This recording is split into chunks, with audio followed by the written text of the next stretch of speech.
Welcome back, everybody. The 49ers just had their first preseason game versus the Broncos this last Saturday night, and there's some big takeaways from this game, a lot of breakdown, and some key players that stood out to me in this game, notably Chase Lucas, Mac Jones, Jordan Watkins, and a lot more that stood out in a not so positive way, primarily our offensive line, and we're going to get all into this right now.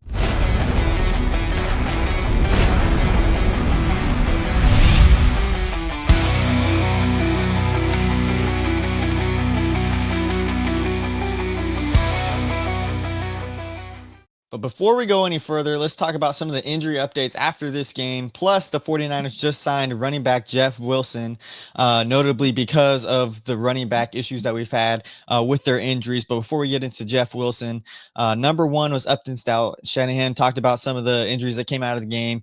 Upton Stout, he didn't play yesterday, he's potentially going to be the starting nickel cornerback for the 49ers, but he didn't play due to a calf injury, calf tightness, they said. Safety Marquez Siegel, who had a pretty good game, came out of it with a knee bruise. Trey Brown, the safety, also did not play yesterday due to a knee injury. Renardo Green and Jacob Cowan, Shanahan gave us an update saying that their hamstrings are going to be tested to see if they're going to be good to go for this upcoming week of practice and for the Raiders. And then Michael Williams, who hyperextended his knee in practices last week, is likely to miss a week or so due to that knee injury. And then Amir Abdullah, our 49ers running back, suffered a rib injury inside the game. And then Robert Beal suffered a groin injury in the Broncos game.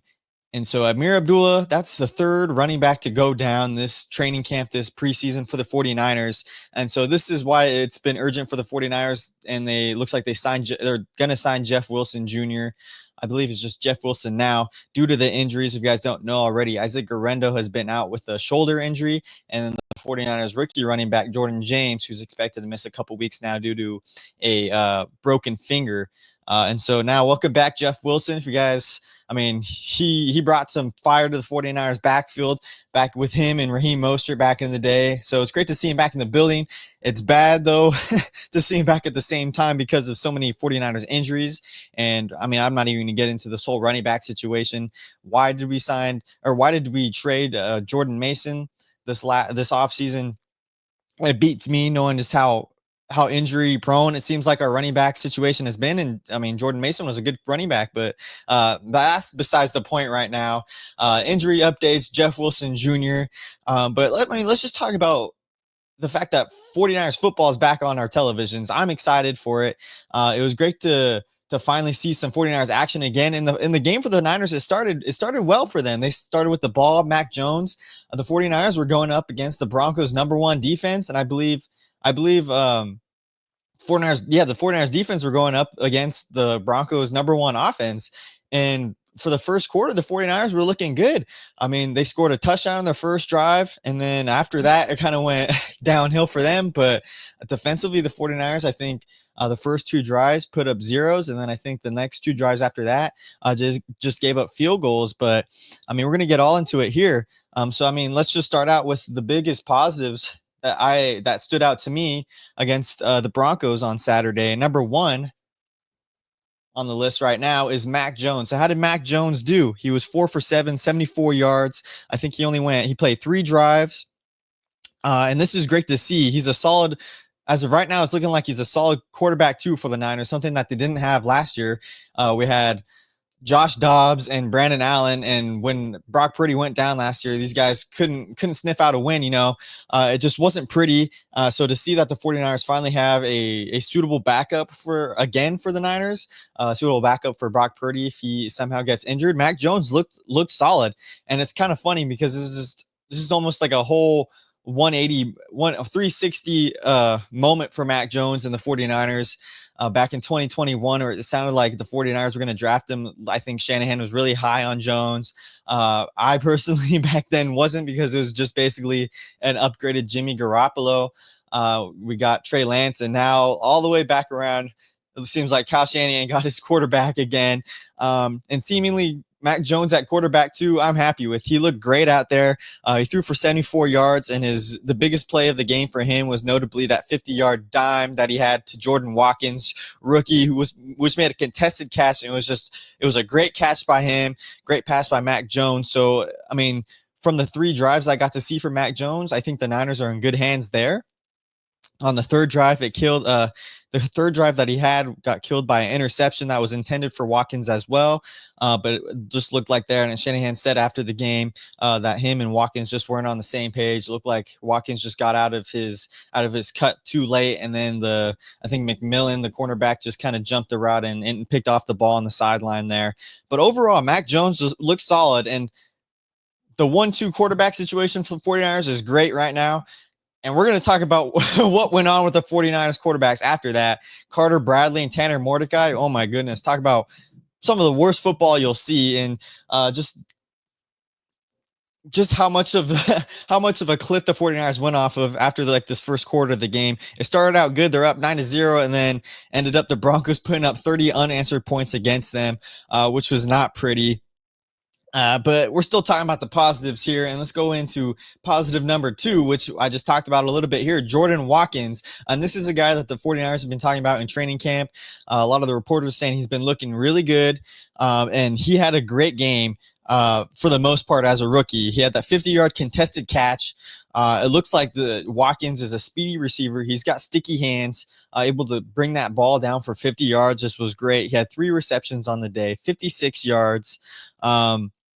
And on the 5th drive, he took a big hit, but still held on to the ball that was past him. I believe that was when Carter Bradley was in there. But, I mean, he's a rookie receiver still. But from what we got to see from the small glance from this first game, he just needs to develop some consistency, some timing with the offense. Obviously, Shanahan's offense is it's kind of difficult for rookies to pick up sometimes, but Watkins looked good out there as from just a raw receiver standpoint. He was looking good. And just going back to Mac Jones a little bit, just looking how, I mean, you hear a lot of the times that Shanahan's offense is kind of hard to pick up, and it takes players offensively some time to pick up. But Mac Jones looked great out there. I think after the game, he said, yeah, I'm just doing what my coach has been teaching me to do, focus on my footwork and my reads, and he just looked great. It looked like the Shanahan. I was watching Larry Krueger last night. If you guys don't know him, be sure to check him out. Very insightful, and he was saying that it looked like glove to hand for Mac Jones. It looked like a perfect fit for him, and just, I mean, that's a great security blanket for the 49ers to have. Just going back on that second quarterback situation, second stringer, Mac Jones looked good out there consistently.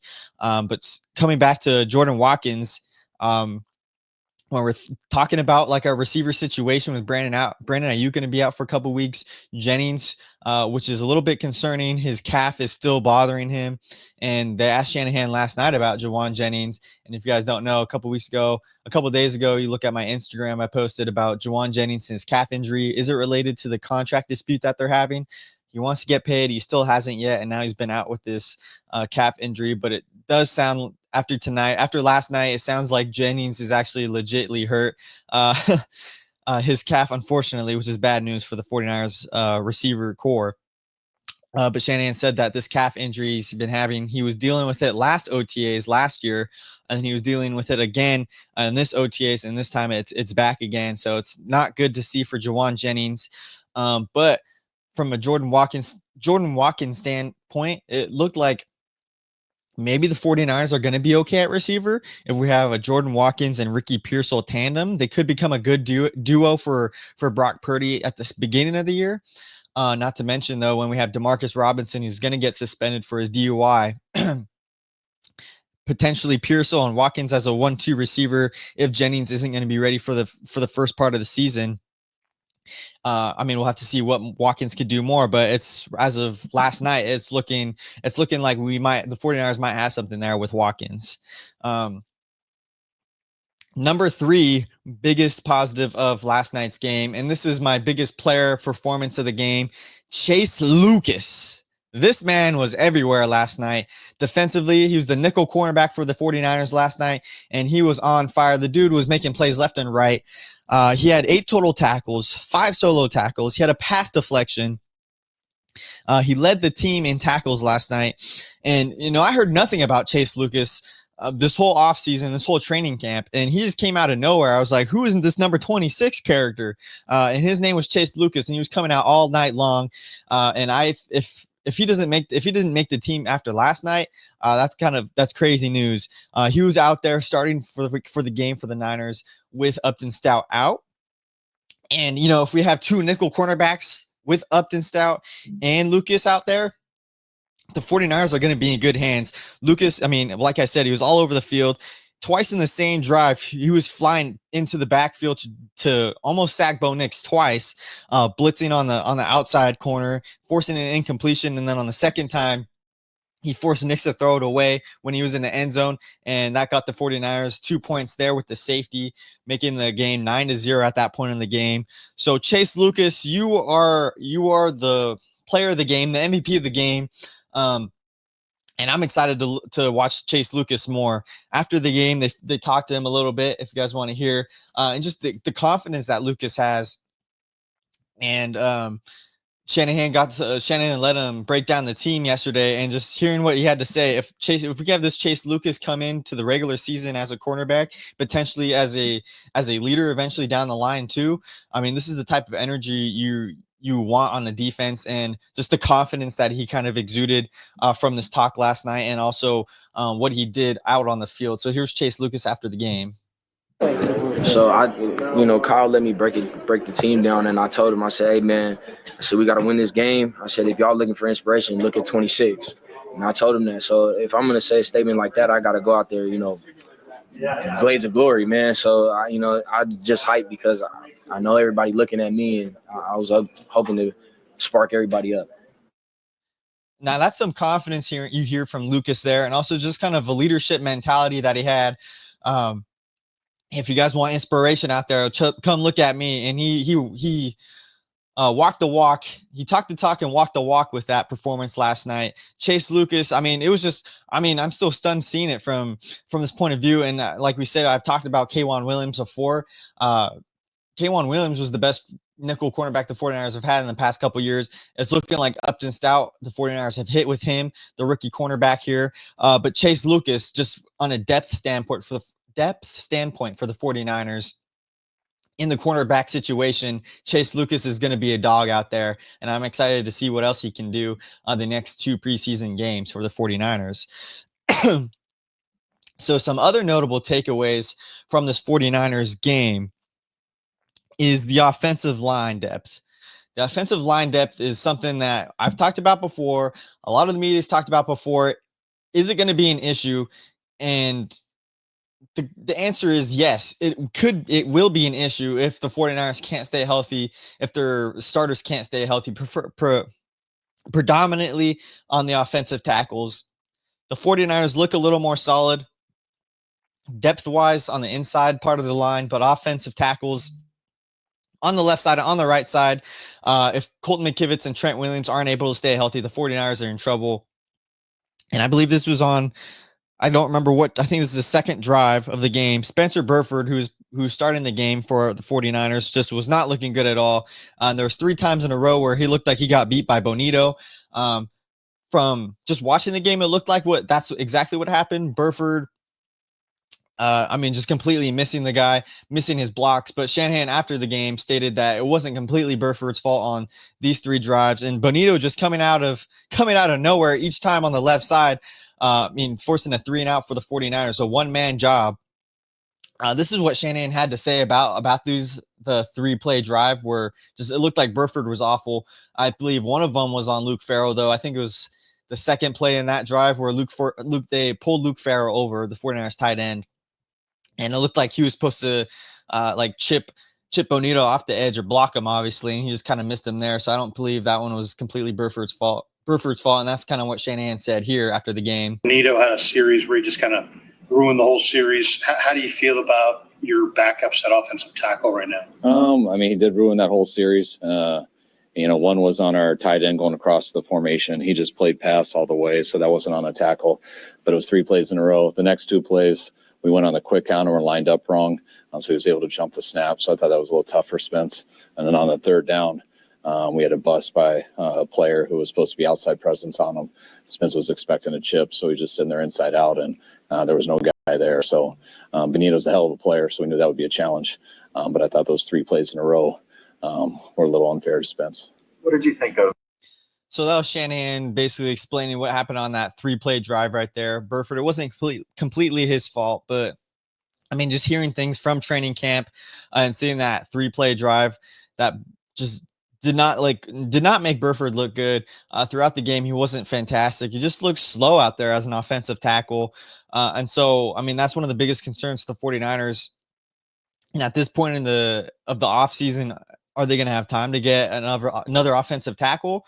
Well, they should have focused on that in the draft. They should have focused on that earlier in free agency. So that's one of my biggest concerns about the 49ers. And one of the things that I think could just absolutely decimate their season if an injury is to happen. Hopefully it doesn't. Number 2, the second biggest notable takeaway from this game was, oh my goodness, the quarterback play after Mac Jones. It was Carter Bradley, who the 49ers signed a couple days ago. And if you guys don't know, Carter Bradley is the son of 49ers defensive coach Gus Bradley. The 49ers signed him. They cut Tanner Mordecai, and then they signed Tanner Mordecai back after an injury happened. I forgot who the 49ers cut after that. But watching these 2 quarterbacks play, I mean, you're praying that nothing happens to Brock Purdy, nothing happens to Mac Jones, because it was probably one of the worst quarterback play I've seen on the 49ers in the past couple of years. Brandon Allen and Josh Jacobs, leagues above these guys, but Bradley was 6 for 14, 32 yards, an interception that was Jimmy G-esque right to the linebacker. Tanner Mordecai didn't look any better. He was only 3 for 6 for 21 yards, and he also had an interception. The 49ers had 3 interceptions in the game. The first one with Mac Jones wasn't really his fault. More of a miscommunication play with Jordan Watkins. Shouldn't have happened. Carter Bradley, right to the linebacker. I don't know what he was looking at out there. He just looked lost out there for the most part. Didn't look comfortable at all. And then Tanner Mordecai, I mean, he was showing off kind of his wheels. He's definitely got that elusive aspect as a quarterback. But then he tried to make a play and threw it down the sideline, and it was picked off by the Broncos. Just a bad ball to throw to. I mean, at that point, he should just threw it away. He was running around the whole field. But just after that, I mean, after Mac Jones, it was just downhill for the 49ers offensively. Wasn't great defensively either, but there's a lot more positives on the 49ers defensive side of the ball this game than there was offensively after Mac Jones. And it's really unfortunate because I wanted to see more receivers out there like Tariq Owens get some reps out there. Russell Gage, who I think has an opportunity to make this team, especially with Jennings' injury now. But we didn't really get to see any of these guys make any plays. Robbie Chosen, and then I believe Junior Bergen as well. I mean, just didn't get any positive reps out of these guys, primarily due to this quarterback play that just wasn't great out there from Carter Bradley and Tanner Mordecai. I mean, hopefully we get to see better looks out there for the 49ers quarterbacks in the next coming weeks, but it was not good out there for the 49ers, Bradley and Mordecai. And yeah, let's just hope Brock Purdy, I mean, that's all. You never want your quarterback to go down. So let's just hope Brock Purdy stays healthy.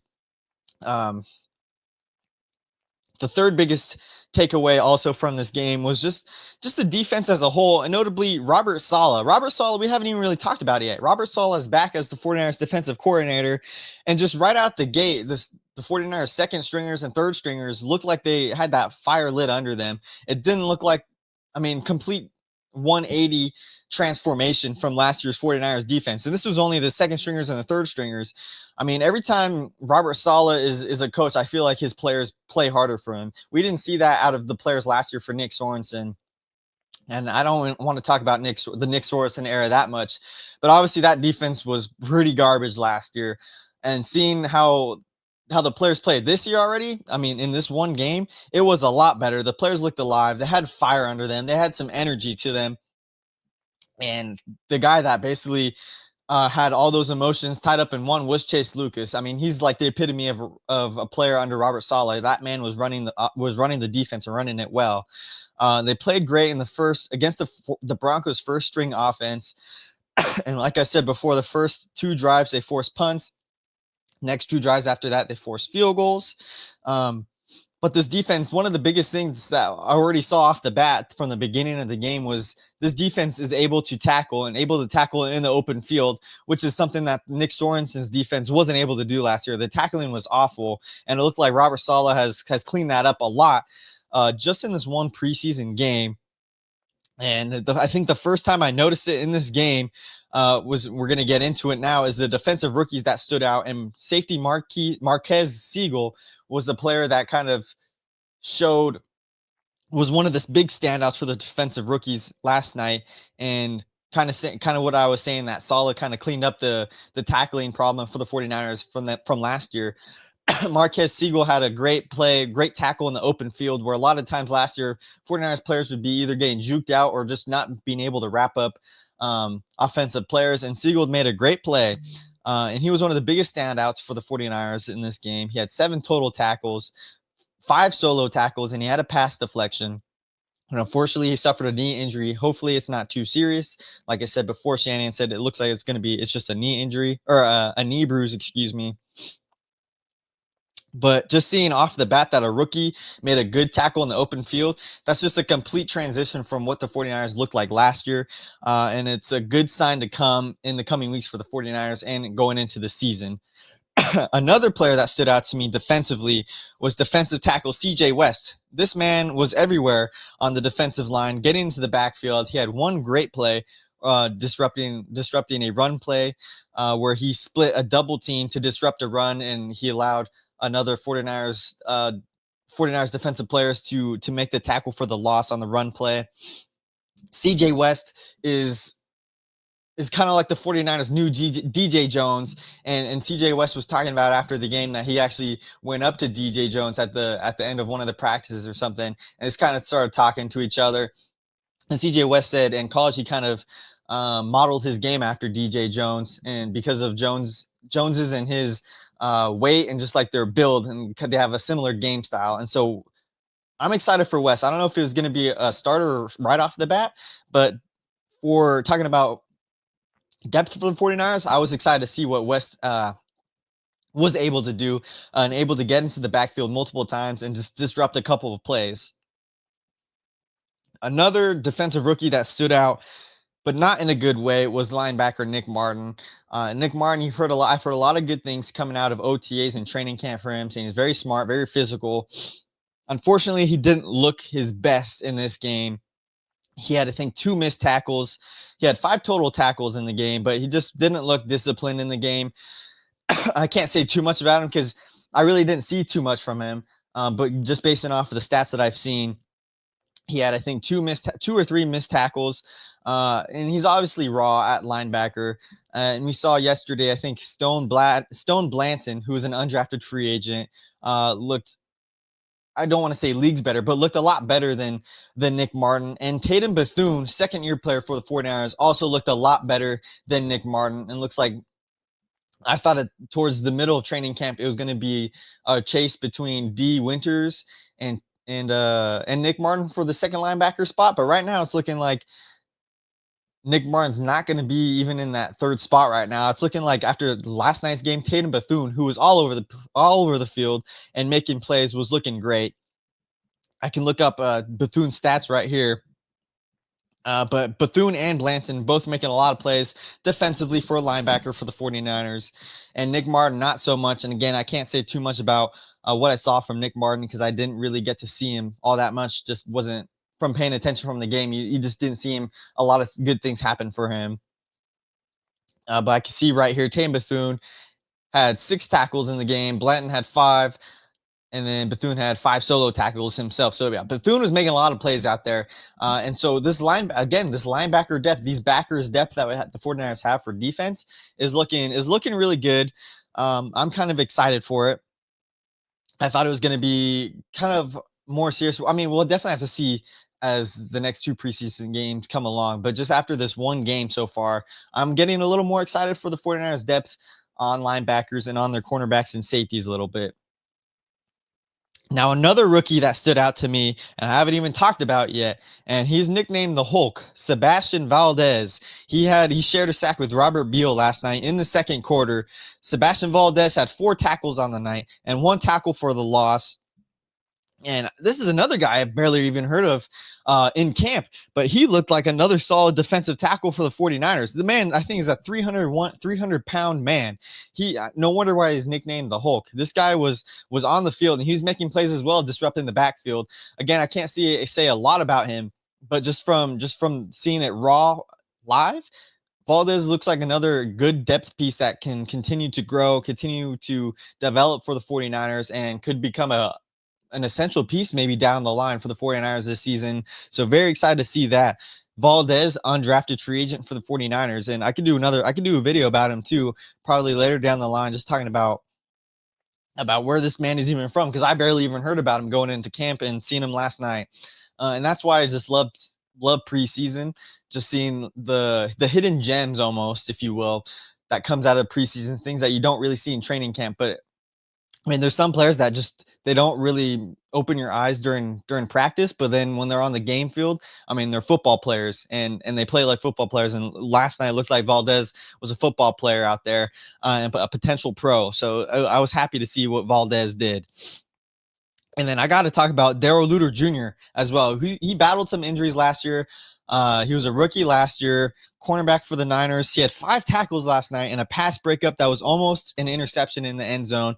And Darrell Luter, I'm excited for him because I didn't hear another guy I didn't hear a lot of in training camp, and he stood out for me yesterday. I mean, 5 tackles. He was on the field. He was doing well, making plays, and so if he could continue to stack days as well for this cornerback depth, I think the 49ers are potentially in a good spot there. I'm glad to see that he kind of finally is making a name for himself a little bit after last season. You kind of had high expectations for him. But to see him do good in this game last night was just a good sight to see. So there's been a lot of good individual takeaways from the defense.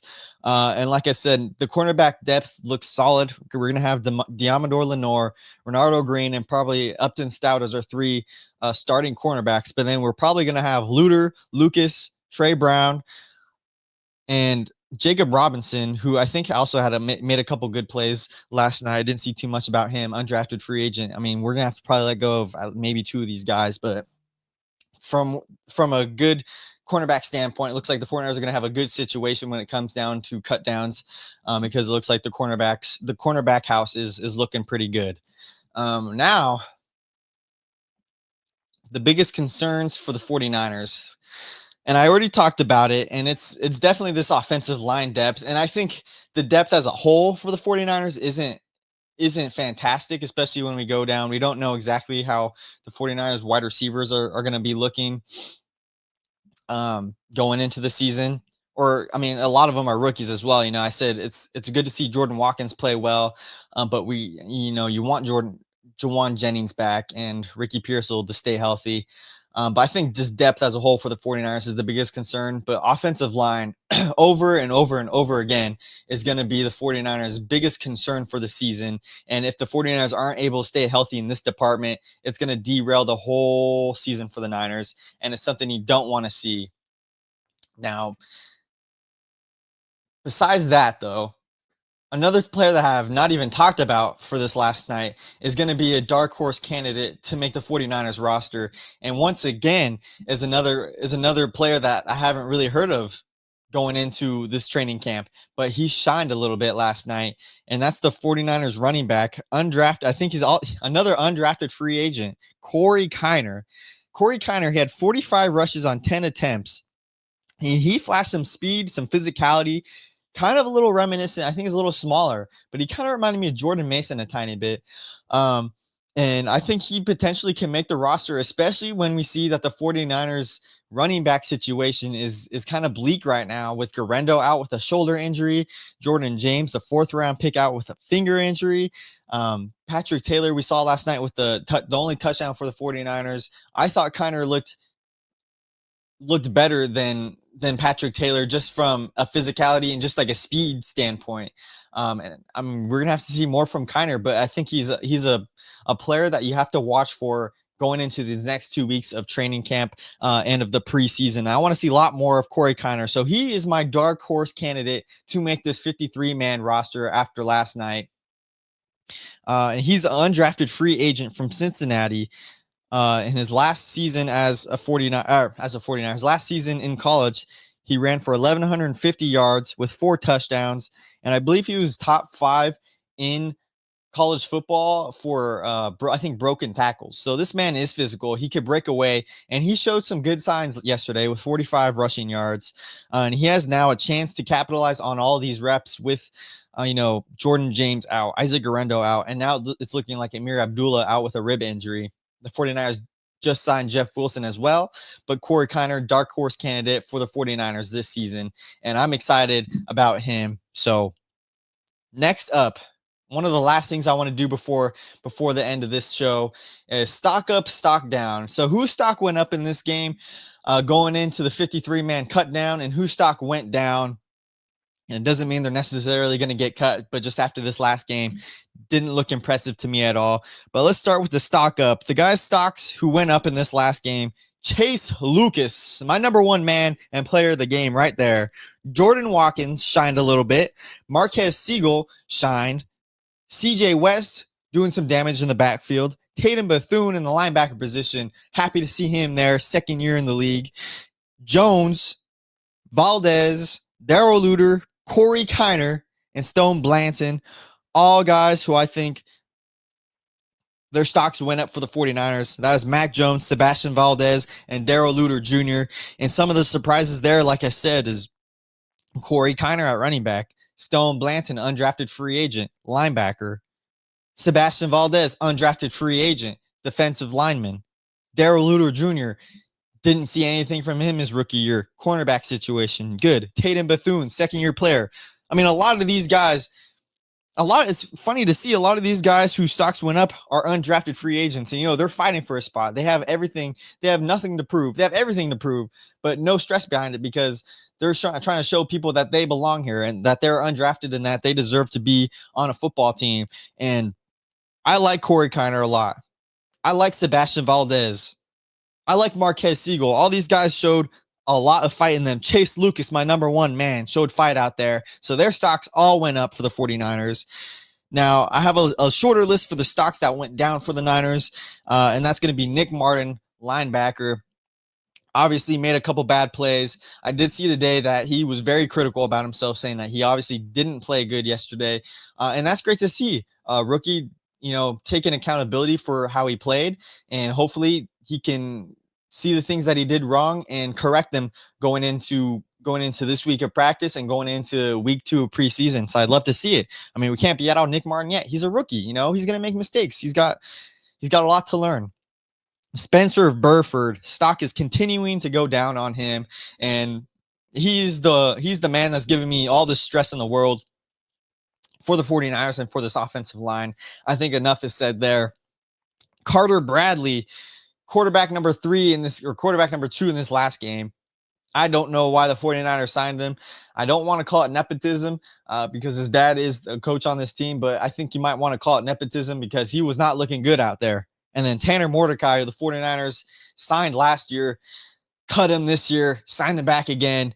He also didn't have anything, no positives in last night's game. So him and Bradley were the biggest stocks to go way down on in the game. And I mean, should they even really be on the stock up, stock down kind of standpoint, especially considering that they're essentially duking it out, I guess. So I guess they do belong on the stock up, stock down list because they're battling it out to see who's going to be QB3. If it was my choice, I would just cut both of them and just rely on Mac Jones and hope that he doesn't get, hopefully that we don't have to go down. Hopefully we don't have to rely on a third quarterback on this 49ers team and only have 2 quarterbacks on the roster, and then potentially keep one of these guys, one of these cornerbacks out there, one of these running backs like Corey Kiner on the roster. We wouldn't have to cut him down if we only had 2 quarterbacks on this roster. But that is my stock up, stock down. Let me know what your guys' stock up, stock down is after this first preseason game. Obviously, it's not the end all be all just after this one game. Next week, this week coming up, the 49ers are facing the Raiders. They'll have joint practices, I believe, starting Thursday, excuse me. The 49ers are back on practice starting Monday. Hopefully we get to see Jacob Cowan back out there. Hopefully a lot of these guys who got injured isn't going to be long-term, just a little banged up. Hopefully we'll see them back there on the practice field. And make sure you guys stay tuned for more First and 49ers. Make sure to like, make sure to subscribe, make sure to follow First and 49ers on Instagram, X, and TikTok. And I will see you guys next week. Go Niners and stay faithful, baby. Touchdown! San Francisco!